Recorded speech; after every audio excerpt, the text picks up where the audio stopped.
Estamos en el estudio junto a Sebastián Salazar, el investigador del Observatorio Nueva Constitución, académico además de la Universidad Alberto Hurtado. Muchísimas gracias por acompañarnos, Sebastián, bienvenido. Hola, ¿qué tal? ¿Cómo estás? Mucho gusto estar aquí presente. Bueno, todos como que en el fondo respiramos un poco más tranquilos porque se llegó a un nombre que pudo generar un consenso. Esto se trabajó durante las horas en que se les dio la posibilidad precisamente a los constituyentes de poder descansar. Ayer una jornada maratónica. ¿Cómo analizas tú que finalmente ya María Elisa Quinteros sea la persona elegida para presidir una etapa que es especialmente importante además de la convención? Sí, yo creo que hay tres hitos importantes en esta elección. En primer lugar, que María Elisa Quinteros de una u otra forma cumple un perfil muy similar a lo que era Cristina Dorador. Sí. Académicas, doctoradas, con experiencia en los territorios, muy vinculado al mundo de los movimientos sociales, fundaciones, etcétera. Entonces, ese hito de una u otra forma está cumpliéndose.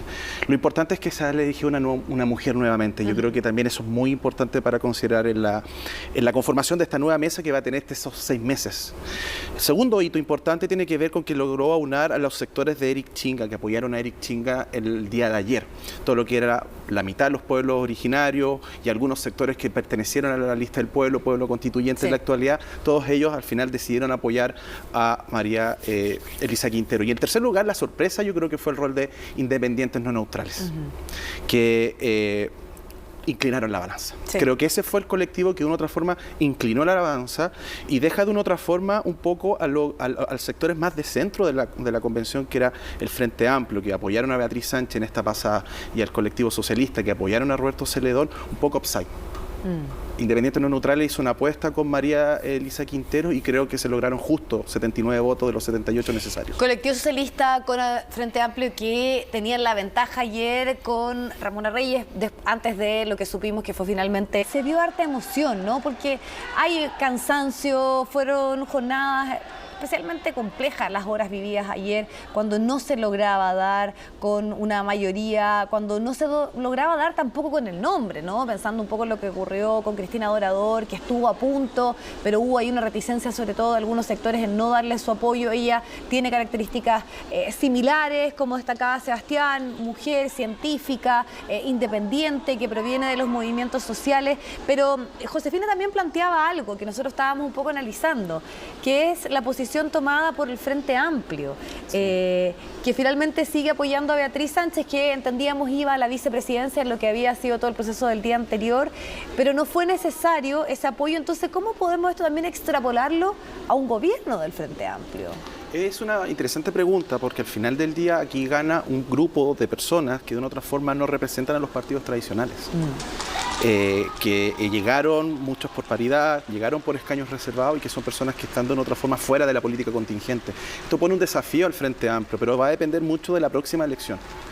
¿De la vicepresidencia? De la vicepresidencia, porque eventualmente uno lo que aspiraría es que existiesen algunos tipos de equilibrios en esa mesa, en esa parte importante, para determinar los roles políticos. Aquí los grandes derrotados en esta elección son los partidos políticos, porque ningún partido político pudo poner a su presidencia, ni con Elisa Loncón, ni ahora con María Elisa Quinteros. Entonces lo que uno espera es que en esta segunda etapa, en la presentación de la vicepresidencia, de una u otra forma se equilibre eso, se busque un equilibrio. ¿Por qué? Porque al final del día el colectivo socialista y el Frente Amplio, junto a independientes no neutrales, siempre han cumplido un rol equilibrador de la convención.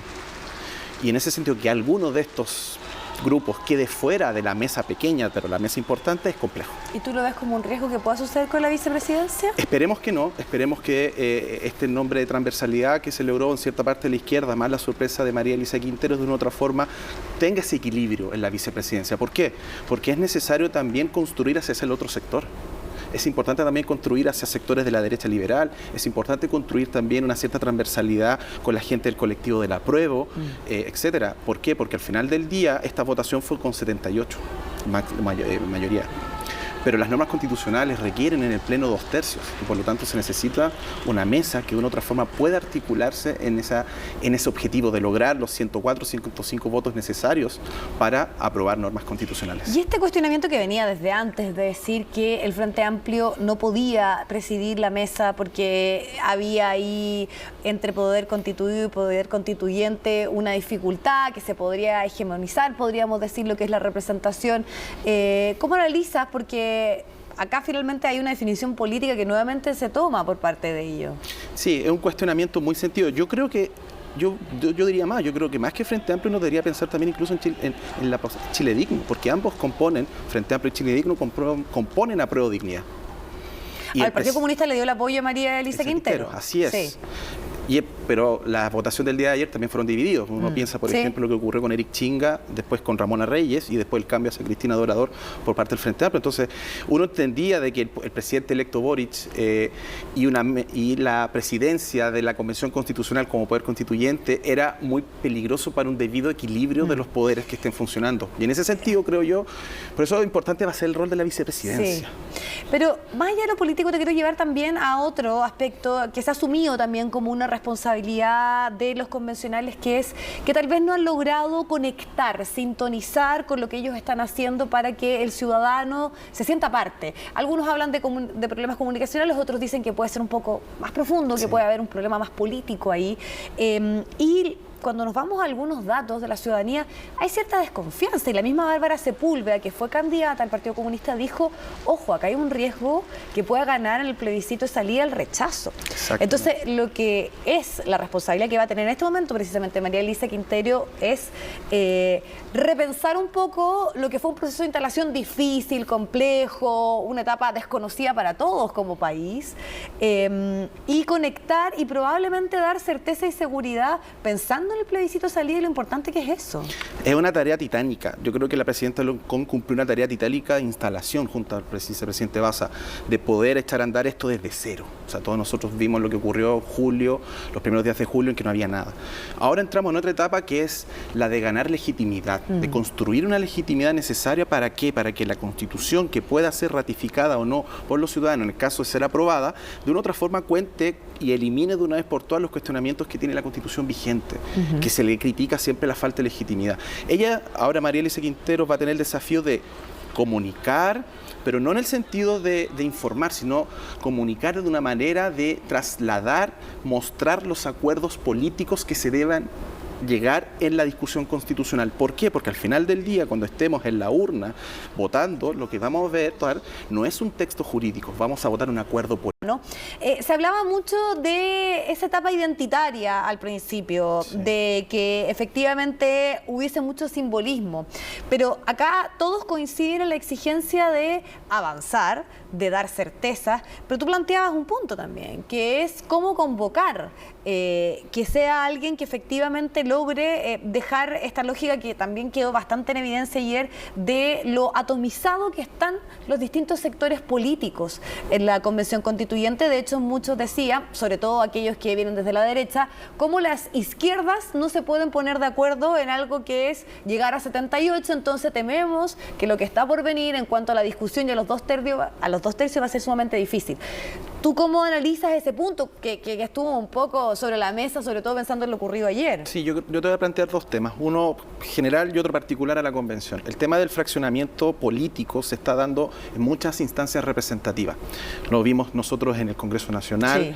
El próximo Congreso electo también tiene un nivel importante de fraccionamiento, el caso peruano, el caso brasileño, y si uno incluso se va a Europa, se da cuenta los gobiernos minoría que hay en Suecia, en España y así sucesivamente. Entonces, el fraccionamiento político en la instancia representativa es algo que está presente. No es exclusivo de nosotros, no es exclusivo y tampoco de la Convención. Exactamente. Y ahora específicamente con la Convención se genera otro fenómeno, que ese fraccionamiento se da entre partidos políticos y adicionalmente movimientos sociales que llegaron por las elecciones de mayo del año pasado, que eso fue inédito. Y eso también generó un problema también de crisis y obviamente los resultados de las elecciones presidenciales también nos demuestran eso.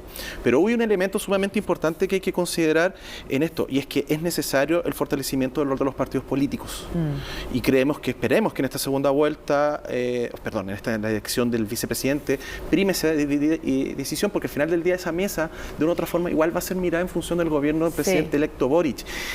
Y un tercer tema que lo planteabas tú con las izquierdas. Hay que decirlos en plurales. La izquierda no es tan homogénea como se puede ver. Hay distintas variantes de izquierda, algunos más gradualistas, algunos más vanguardistas. Hay una diferencia respecto al avance en materias de temas, porque unos son más profundos, etcétera. Entonces, en ese sentido, creemos que es sumamente importante entender que las izquierdas, en realidad, les cuesta ponerse de acuerdo, pero esperemos que con la presidencia de María Elisa Quintero ella pueda llevar adelante eso, porque además hay que acordar con el centro y con la derecha.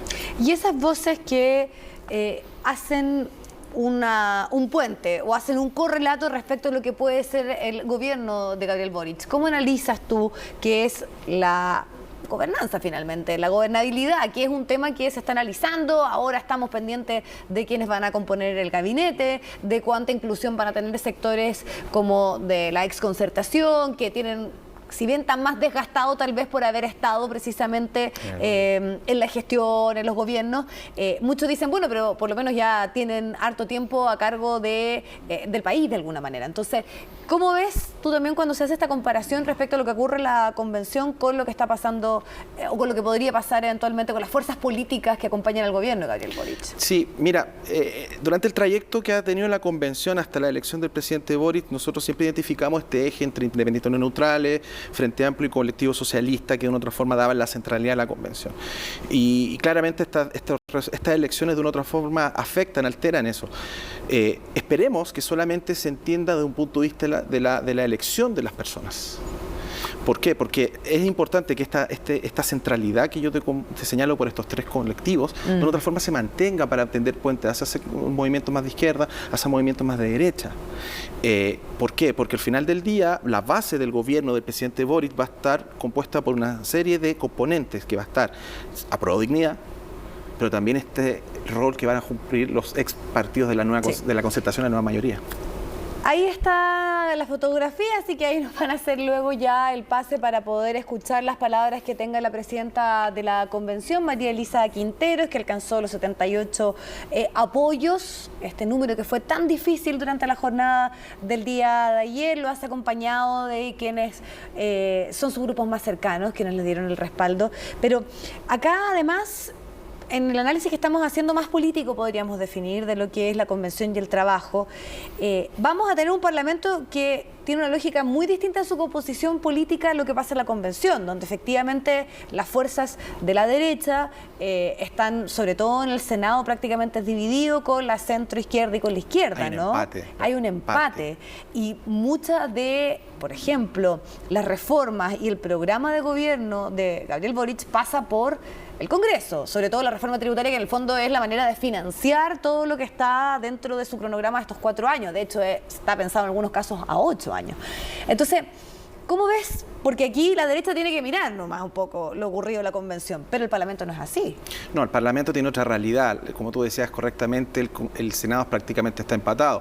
La Cámara de Diputados va a depender mucho del rol que va a tener el Partido de la Gente, que también va a ser otra incógnita. No sabemos si se va a plegar hacia uno o el otro, si va a haber un pirquineo de votos dependiendo de las materias, de los proyectos de ley, etcétera. Pero es claramente importante las señales que se tienen que dar desde la Convención Constitucional de dos maneras. Primero, en cómo se acuerdan. Y obviamente esta elección es compleja porque se logró la mayoría justa. Sí. Que era lo que planteaba precisamente Rodrigo Álvarez, dice una mesa debilitada. Por lo tanto, vuelvo a recalcar la importancia de la vicepresidencia, porque la vicepresidencia de otra forma tiene que hacer un equilibrio o fortalecer la necesidad de que esta mesa sí tenga potencia desde el punto de vista de llegar a los acuerdos, como lo han planteado diversas personas que es necesario cumplirlo acá. Y ahora si lo vinculamos con respecto al gobierno de Boric, es fundamental que esos acuerdos se logren en esta instancia de la convención, y si lo extrapolas al gobierno es fundamental que se mantengan. ¿Por qué? Porque al final del día, en un parlamento sumamente dividido, Boric va a depender de la nueva constitución para poder implementar varias cosas. Aquí están las primeras palabras de la presidenta entrante a la Convención Constituyente, María Elisa Quinteros, también de Elisa Loncón, donde analizamos que tenía varias como cuentas por pasar, porque dejó el cargo y hizo alusión a muchas situaciones, parece que se vivió, habló de la poca sororidad entre mujeres dentro de la misma convención, pero es llamativo que en el discurso de María Elisa Quinteros ella habla y dice: nuestras diferencias sean conocidas como virtudes, y está todo este análisis de ese discernir, si marcar un punto de inflexión en un proceso donde efectivamente se tenía que cuajar esto, era del todo no tan bien visto, donde efectivamente no se dio mucho espacio, o por lo menos la percepción era a eso, de que y yo creo que lo que ocurrió ayer como que en el fondo ratifica un poco esa sensación que tiene la ciudadanía, que costaba ponerse de acuerdo. No sé qué opinas tú. Sí, a ver, voy a decir algo que a lo mejor puede ser un poco polémico, pero efectivamente nosotros venimos de un proceso político en donde nosotras como personas, ciudadanos, ciudadanas, no conversamos de política.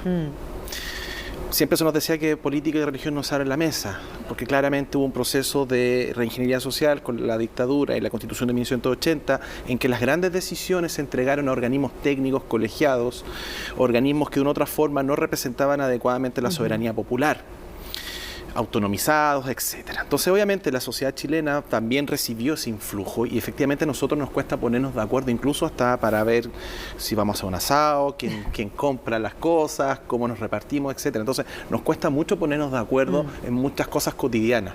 Obviamente, cuando uno lo traslada a la discusión que está acá, también se da cuenta de esa situación en un escenario fragmentado y además donde de a poco se han ido construyendo nuevas confianzas y nuevas formas de... Una orgánica distinta a los partidos que decíamos, que finalmente hay una orden que se toma y se respeta. Acá finalmente esas otras voces también tienen que lograr ponerse de acuerdo y sabemos que eso es difícil. Como nos queda poquito tiempo, quería hacerte una pregunta como para ir cerrando todo lo que fue este proceso. ¿Qué ocurre cuando está ese desgaste de lo que fue la jornada de ayer? Y también analizábamos el haber llegado a los 78, ¿se toma como un liderazgo de consenso o más bien que llegó con lo justo, a tu parecer? Llega con lo justo. O sea, el hecho de que Independientes No Neutrales haya sido el colectivo que haya inclinado la balanza es algo sumamente decidor. O sea, es sorpresivo. Y Rodrigo Álvarez lo plantea en términos muy concretos. Es un liderazgo que parte con debilidad, pero va a depender de la votación de la vicepresidencia. Sí, yo creo que ahí hay que poner mucha atención. Esa atención, ¿no? Porque de una u otra forma ese va a ser el elemento equilibrador para si efectivamente esta votación de la presidenta Quinteros, hay que decirlo en propiedad, la presidenta Quinteros, va a llegar o no con esa debilidad, porque es importante quién llegue a la vicepresidencia, el perfil que tenga y con los votos que llegue. Porque al final la mesa ampliada, el resto de la mesa ampliada se va integrando por los patrocinios. Y ahí van a haber una representación un poco más bien proporcional de lo que es el día de hoy la convención. Pero la manifestación de la convención, del pleno de la convención, solamente se presenta para la presidencia y para la vicepresidencia. Y es importante ahí que ojalá se logren un acuerdo más transversal, en pos de que hay que construir acuerdos políticos, que esos acuerdos políticos construyan legitimidad, que esa legitimidad avance hacia la ciudadanía para el proceso del plebiscito de salida. Sebastián, te queremos agradecer la posibilidad de indagar un poco en lo que fue. Salimos airiosos porque nos tocó justo en este saber momento de que efectivamente se llegó a un acuerdo luego de una jornada sumamente extensa. Ustedes están haciendo un trabajo bastante exhaustivo, dándole seguimiento con un grupo de profesionales, el Alberto Hurtado, así que te agradezco mucho el tiempo y la posibilidad de seguir pendientes de algo tan importante para nuestro país como es lo que se está haciendo en la Convención Constitucional. No, muchísimas gracias, Viviana, y solamente plantear lo siguiente. Estamos viviendo momentos históricos en un nuevo cambio de siglo político. Yo creo que las personas debemos tener un poco de paciencia porque venimos saliendo de algo para entrar a algo nuevo y eso siempre tiene crispaciones y chispas y esperemos que estas decisiones que tome el Pleno sean en beneficio del país. Sí, hay un nuevo ciclo y también es responsabilidad de los ciudadanos hacernos parte, enterarnos. Está todo ahí para que podamos seguir dándole seguimiento al trabajo que se está haciendo. Muchísimas gracias, que estés muy bien.